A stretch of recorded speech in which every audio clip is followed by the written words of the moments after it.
Hey everyone. I am just checking in with my own introductory video.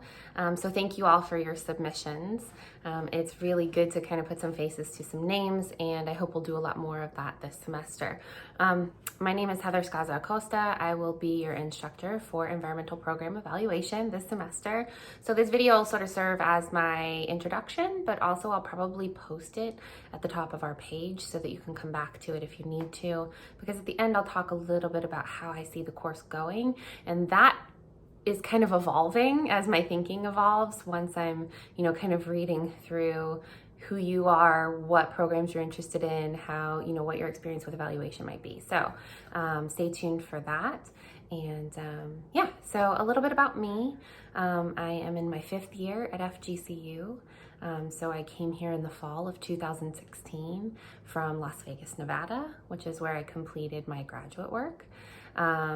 In my primary focus has always been in environmental education, and particularly my dissertation focused on climate change education, although I've kind of migrated from that into other areas since my arrival at FGCU.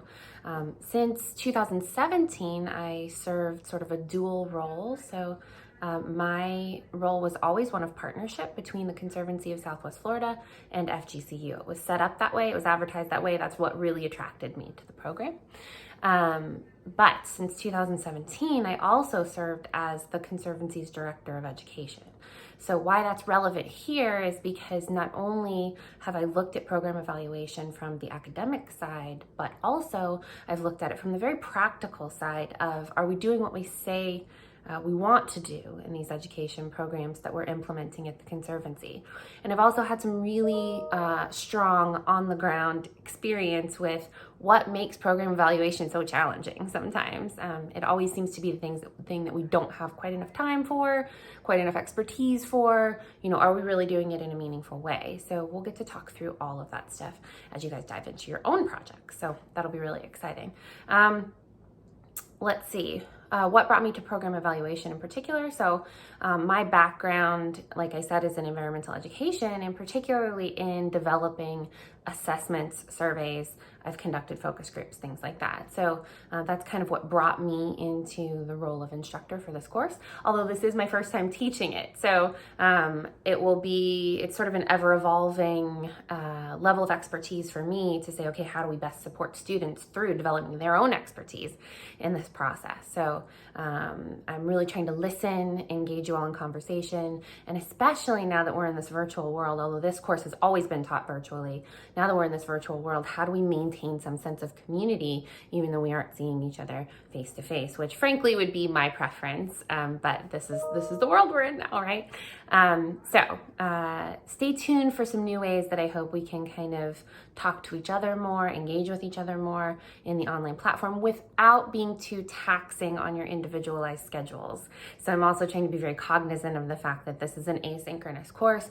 Most of you are working professionals, and so that needs to be taken into account as well. I'm not going to require any synchronous conversations. We might have some one-on-ones, you might have some one-on-ones with some partners, but you guys will get to schedule that on your own time.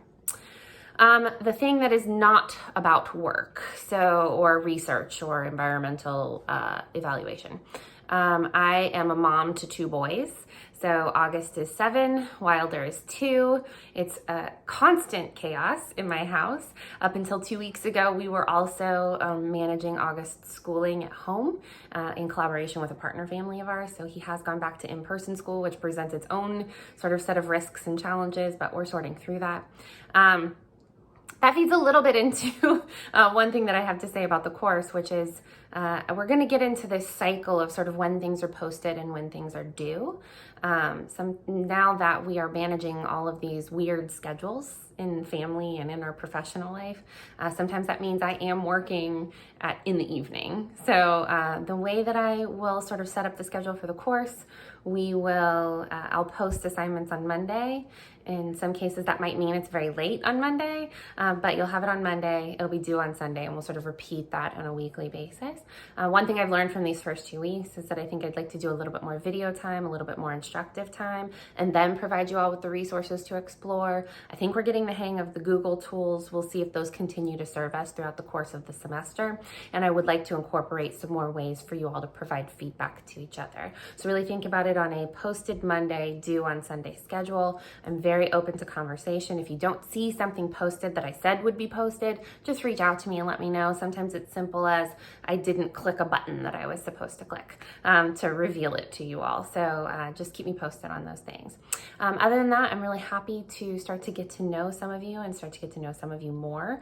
I'm excited about the diversity of programs that I'm seeing in terms of what you're interested in, and I really look forward to working with you on those throughout the course of the semester. Please don't hesitate to reach out to me with any questions, and I'll talk to you soon.